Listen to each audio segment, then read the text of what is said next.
Olá, bom dia, tudo bem? Então, hoje é dia 7 de novembro, terça-feira, e eu então gostaria de reforçar algumas coisas que eu coloquei ontem, não só falar da palavra de hoje. Nós colocamos ali sobre as almas do purgatório. O que é isso aí? Você pratica todas as obras de misericórdia se você rezar pelas almas. E a nossa mãe igreja, aquela senhora, avó, bisavó de 2023 anos, ela nos está dando o perdão a nós e às almas, se nós rezarmos pelas almas nesses 8 dias. Ela nos deu 8 dias de indulgência para você visitar o cemitério. Você não precisa ir no cemitério onde está tua mãe e teu pai. Vai no cemitério e reza na cruz. Você está rezando pelas almas dos teus entes queridos e pelas almas que mais precisam. Por que obedecer à igreja? Porque eu sou melhorzona, maioral. Porque a igreja é minha mãe, minha irmã. Ela tem 2023 anos. Quando ela concebeu o Salvador, ela sabia que ela ia ser a mãe de Jesus, mas o que ela fez? Ela cumpriu as leis do templo à risca, ela apresentou o menino Jesus, ela foi fazer a apresentação, e quando você medita nos mistérios do rosário, que vai te libertar do demônio, do mal, do vício, do erro, da morte, da dívida, da doença, quando você reza o terço, o rosário, e medita os mistérios da vida de Jesus e de Maria, estes mistérios te ajudam a também viver nesses tempos de 2023, onde o homem está distante de Deus. O homem e a mulher só pensam no seu ego, estão narcisistas, olham pro espelho e só olham o seu rosto do espelho do lago, como Narciso, só veem a si, só veem as suas vontades, os teus desejos. E quem ajuda a gente a amar a Deus, a amar os outros, é a reza do rosário com os mistérios da vida de Jesus e de Maria. Coloquei um poeminha que meu marido, professor, me ensina, que é aquele, eles levaram os negros, mas eu não era negro, os operários, eu não era operário, e agora estão me levando, né? Também não fiz nada pelos outros. Nós não podemos ser indiferentes às causas da humanidade, do Brasil, dos jovens, à sexualidade desenfreada. Nós não podemos ser indiferentes a isso. Nós temos que nos levantar, todas as pessoas que eu ajudei quando eram jovens, a se libertar disso, dando exemplo, ensinando, elas se tornaram excelentes pessoas, pessoas que são luz e sal nesse mundo de hoje. Então nós não podemos ser indiferentes com a causa dos jovens, nós não podemos ser indiferentes com as causas da nossa igreja, aqueles lá que cantam desafinado. Eu não posso ficar com raiva, eu tenho que ir lá ajudar, falar para o padre, ver o que eu posso melhorar. Não podemos dizer, eles que se lasquem, né? Que daqui a pouco ou então com o Oriente Médio, nós temos que rezar pelo Oriente Médio, então logo somos nós. Logo podemos ser nós que estamos aqui, perseguidos pelo Hamas, por todos esses grupos.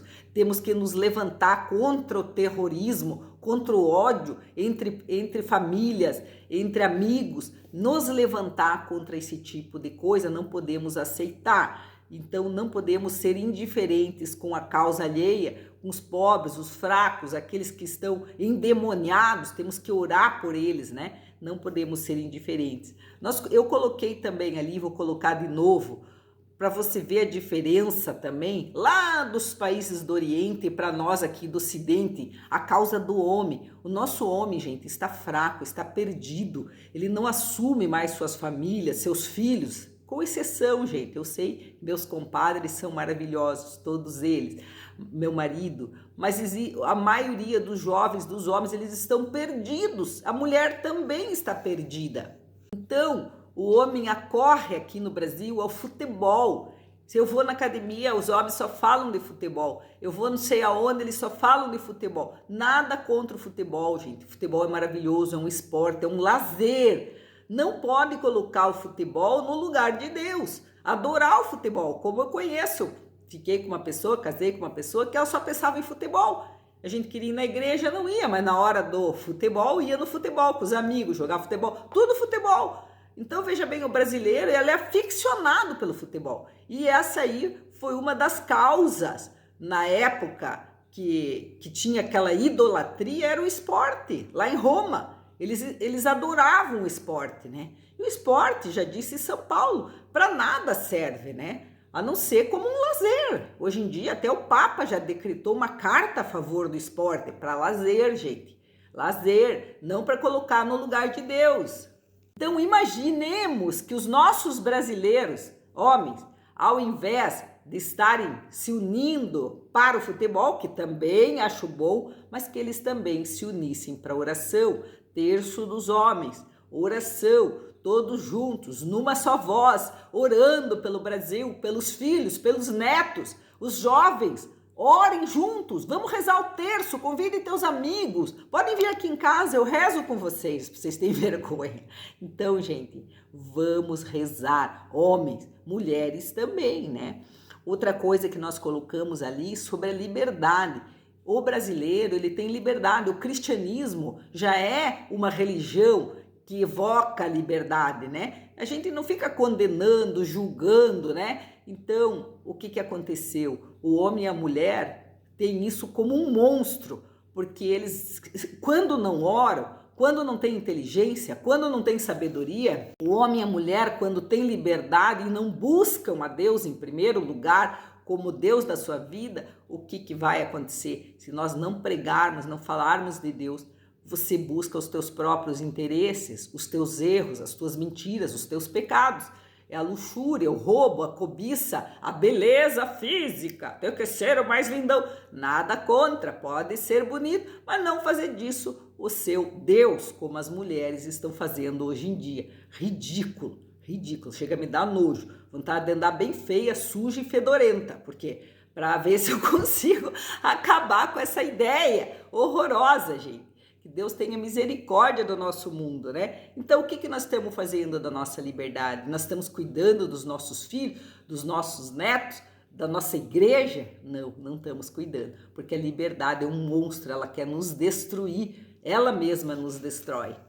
Para reforçar, então, gente, os mortos, a indulgência, visite o cemitério para você receber. Você não vai visitar o cemitério porque você é uma retardada, uma boba que não se ama. Ao contrário, você vai obedecer à tua igreja. E quando você reza pelas almas, aquela massa de almas reza por nós. E nós então podemos ter uma vida um pouco melhor, mais protegida. A gente até nem entende que às vezes Deus pode ser tudo isso, inclusive as almas do purgatório. Então vamos rezar, a igreja pede para rezar, vamos rezar, não porque a igreja pede, porque nós queremos a nossa salvação, a da nossa família, é a das almas. E hoje então, nós temos a leitura de hoje que vai nos falar que nós, aquilo que eu sempre falo, somos como um mosaico, cada um de nós é uma pecinha daquele quebra-cabeça, que é aquele mosaico, a pecinha, pecinha, pecinha, forma um quadro bonito. Então é Romanos 12, de 5 a 16, fala assim: nós somos muito em um só corpo em Cristo, muitos, mas em Cristo somos um só. Todos membros uns dos outros, um ajuda o outro, como se fosse um corpo. Braço é uma coisa, olho, nariz, boca. Temos dons diferentes, cada um é uma coisa no corpo. Um enxerga, outro fala, outro escuta. Dons diferentes, cada um tem um dom, de acordo com a graça. De acordo com a graça. Um é profecia, que faça com harmonia e fé. Outro serviço, servir os outros com serviço. Outro ensina, que faça o ensino. Outro exorta, que exorte. Outro distribui os bens, que faça com simplicidade.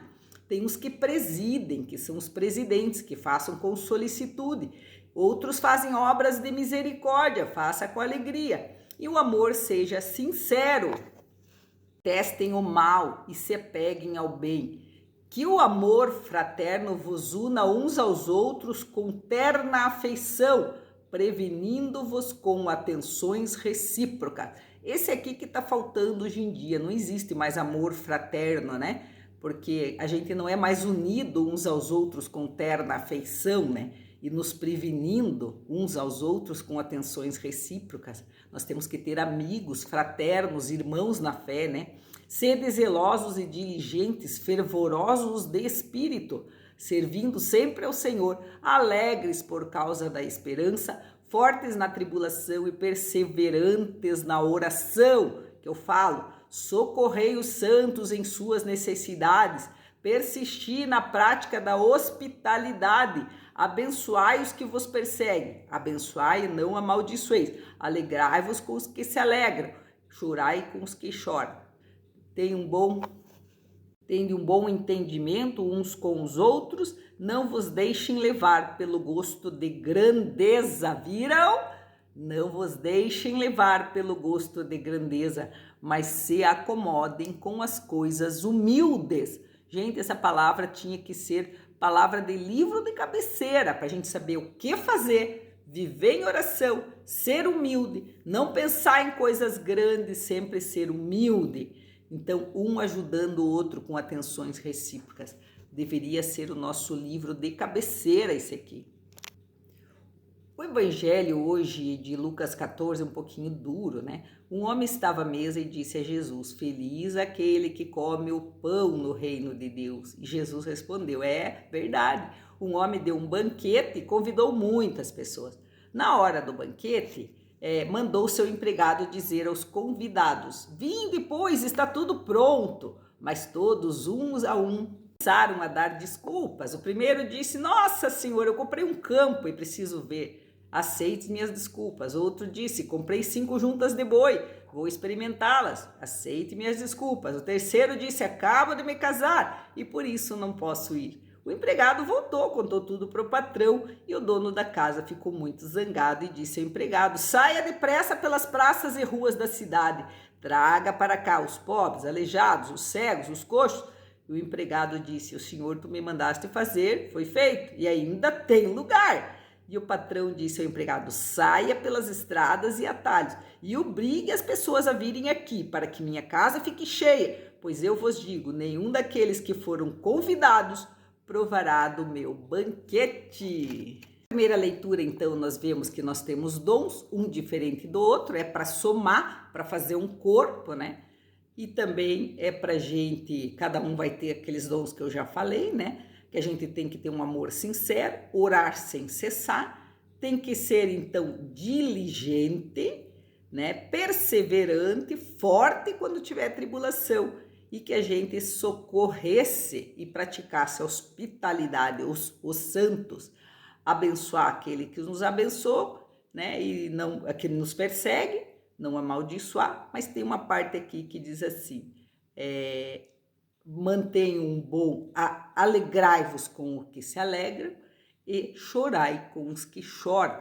Nós temos que, ao sermos convidados pelos nossos irmãos, a gente tem que estar com eles, a gente tem que nos entender e acabar com o gosto de grandeza, né? Desculpe que eu repeti tudo isso.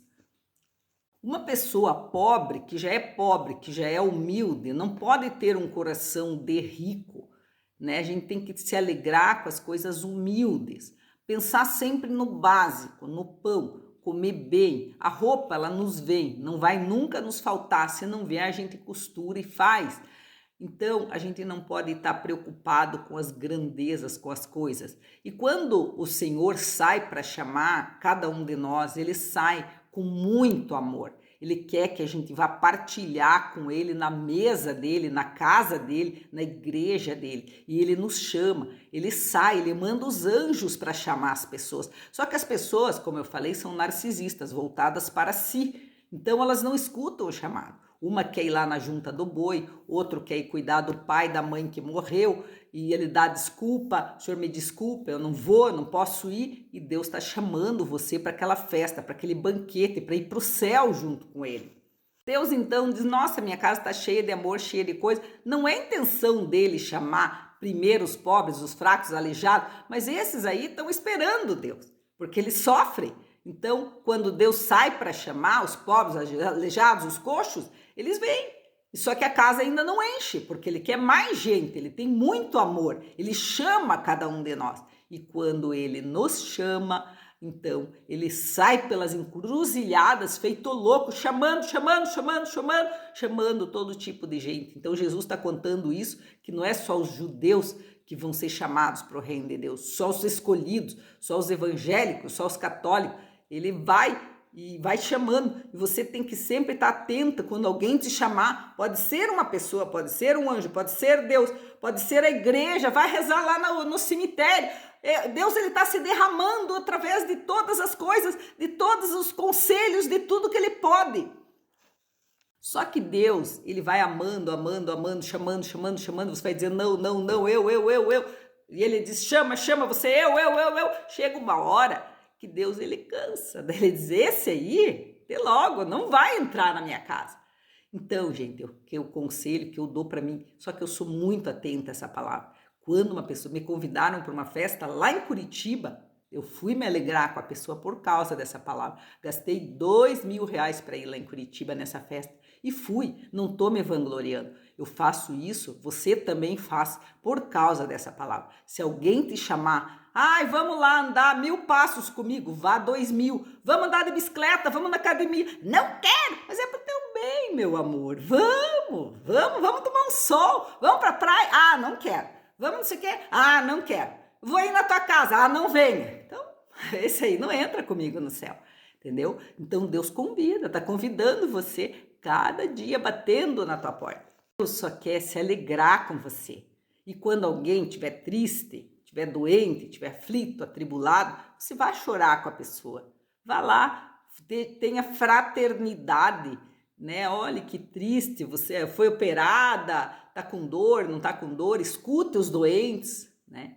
Então, chorar com os que choram, se alegrar com os que se alegram, usar os teus dons, se é profeta, descubra qual é, se tem o dom do serviço, de arrumar a igreja, de varrer, ou você tem todos os dons de ensinar, como eu estou ensinando você, qual o dom que você tem, qual o dom, descubra e vá praticando esse teu dom de fazer caridade, dom de ajudar os outros. Faça tudo com simplicidade e humildade. Não deseje coisas caras, restaurantes caros, roupas caras, perfumes caros. Não, não é por aí. Se você fizer isso, tua vida vai atrasar. Um beijo no teu coração. Fica com Deus.